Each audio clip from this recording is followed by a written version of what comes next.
We all know what an obviously toxic relationship looks like. The yelling, the control, the manipulation, the constant fighting. It's loud, it's messy, and it's visible. You can see it from a mile away. But what about the ones that hide in plain sight?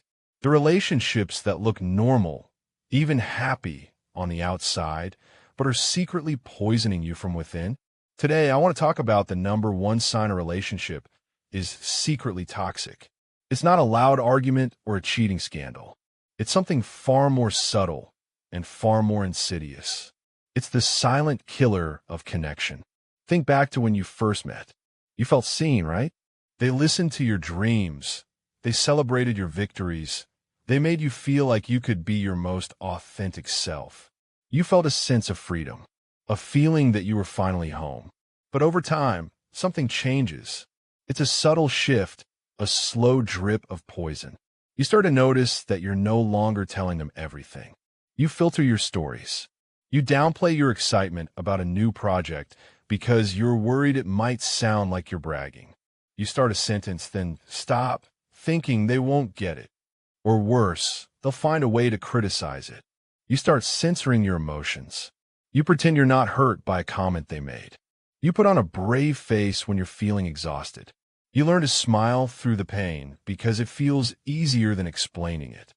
And this brings us to the number one sign that a relationship is secretly toxic. You have to hide parts of yourself to make it work. This isn't about being guarded in the beginning. This is about a gradual, forced disconnection from your core self. You start to feel like you're playing a role. The person they fell in love with is no longer the person you are today. You are now the version of yourself that is most convenient for them. The version that causes the least conflict. The version that won't challenge their worldview.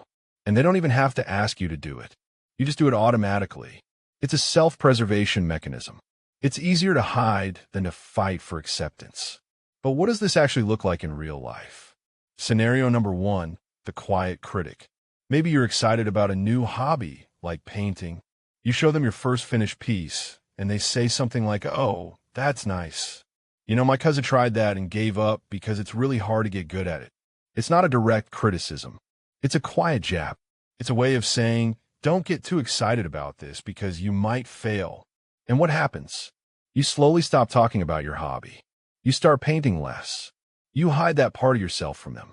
Scenario number two, the emotional wall.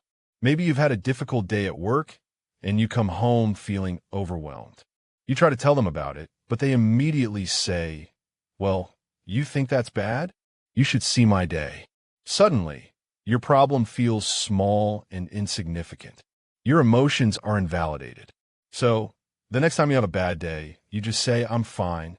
You learn that your emotional reality is a burden to them, and you start building a wall around your feelings. This constant hiding, this slow death of authenticity, is a quiet form of emotional abuse.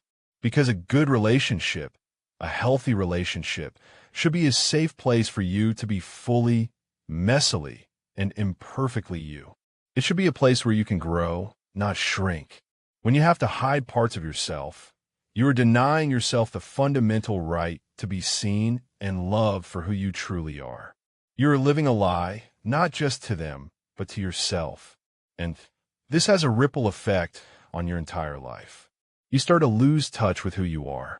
Your confidence plummets. Your dreams start to feel frivolous. You become a shell of the person you once were. So how do you fix it? The first step is awareness. Ask yourself these uncomfortable questions. Who was I before this relationship? What parts of myself do I no longer share? Do I feel comfortable being sad, angry, or happy in front of my partner without judgment? Be honest with yourself. This isn't about blaming them. It's about facing the truth of your own experience. The next step is courage. Start small. Share something you've been hiding. Test the waters. It could be your true feelings about a movie, a personal fear, or an old dream. See how they react. If they respond with curiosity, empathy, and acceptance, you might have an opportunity to rebuild trust and connection. But if they respond with criticism, dismissal, or invalidation, It's a clear signal that this relationship is a cage, not a home. A truly healthy relationship isn't one without conflict. It's one where you can have conflict and still feel safe. It's one where you can disagree and still be loved. It's one where you are celebrated for your uniqueness, not punished for it. Don't let the fear of being alone keep you in a relationship where you are lonely. The loneliest you can ever be is to be with someone who makes you feel like you have to hide. Your authenticity is your greatest gift. Don't let anyone, even the person you love, take that away from you.